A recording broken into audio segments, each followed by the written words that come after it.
We are getting very close to Tract 2 at Niangua Valley. Really nice property. I'm excited to check this one out.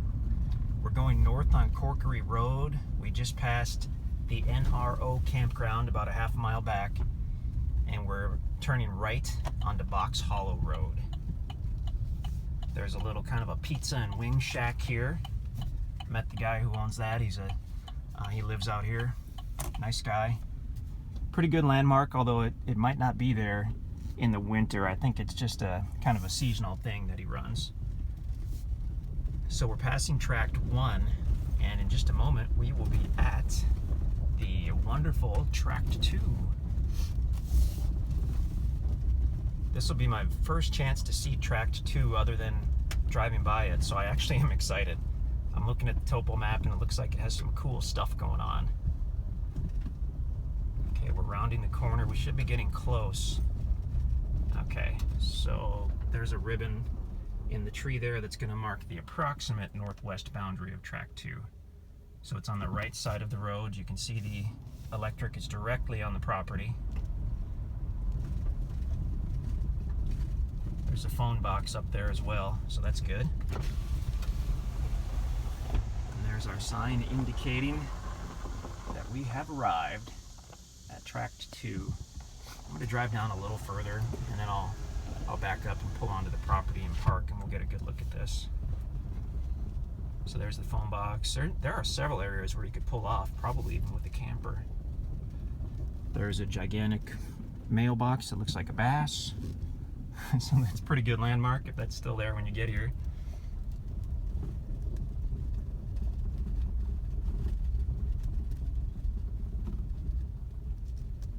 Another ribbon. That's going to be the approximate northeast corner of Tract 2. I want to get a picture here. Check this out.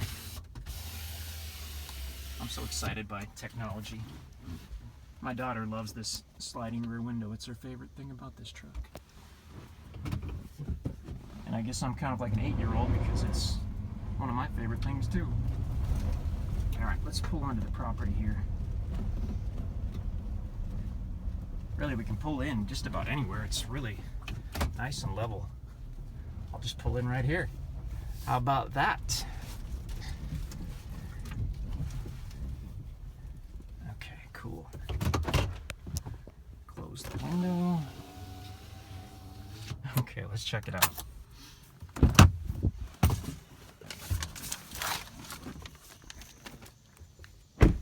Okay.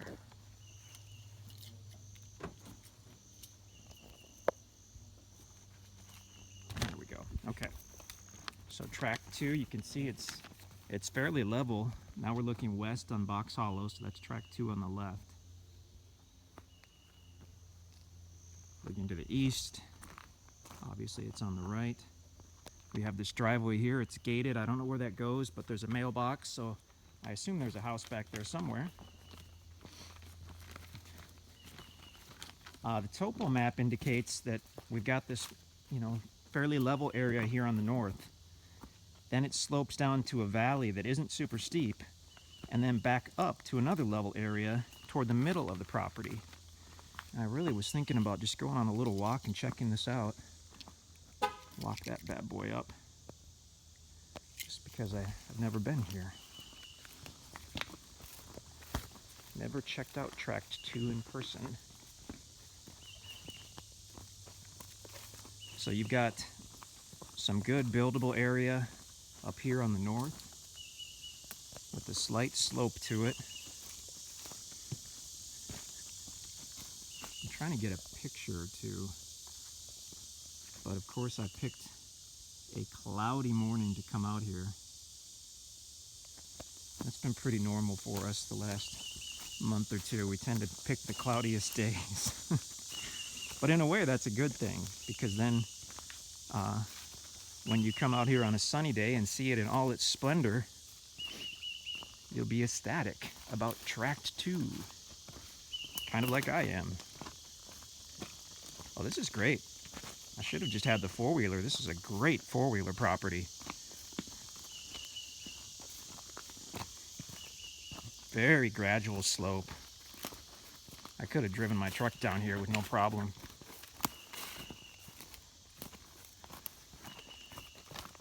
We've got timber all over the place. Some nice oaks, some nice hickories.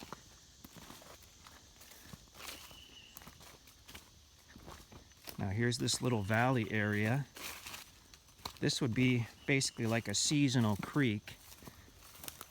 You wouldn't have any water in this except for after a rainstorm. Although it is kind of cool. Look down there and check out those rocks. It's pretty cool.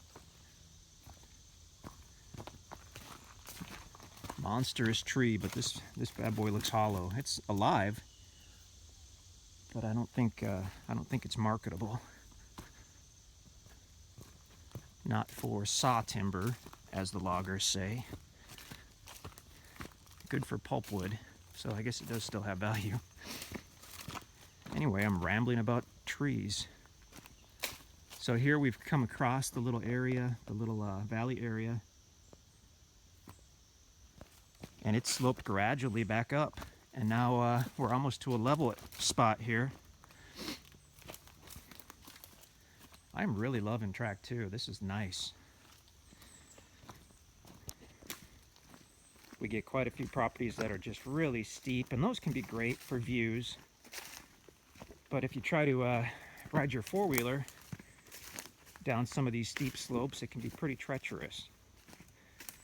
So I appreciate the fact that this has much more of a gradual slope to it. And I'm going to look at the topo map because that should help tell us where we are. So we went down, we're back up at levels. So we're on this level area. Looks like it goes up a little more and then it levels completely.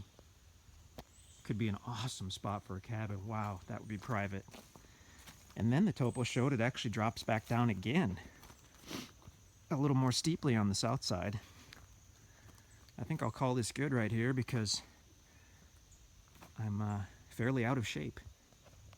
And I'm a little tired even from that gradual valley. But this is a nice one. I was really pleasantly surprised just now to see how this property is situated. We've got nice timber, we've got nice sites. There's just nothing to apologize for on this property. It's got power and phone right at the road. This is kind of what people look for. This is what people call us about. We're very near the Niagara River. Multiple conservation areas. I mean, you'll have plenty of wildlife on this property, I'm sure, but you can use those conservation areas for hunting as well. There's a great river access if you stay straight on Corkery. Supposedly you can get there if you go down Box Hollow for about another mile or so. I haven't tried that yet. Really digging this property. Someone is going to have a lot of fun out here. A lot of memories to be made on this one. Just lays really nicely. If it were actually sunny out, it would look fantastic. But even on an overcast day, it looks pretty darn good. So that's tract 2 at Niagara Valley.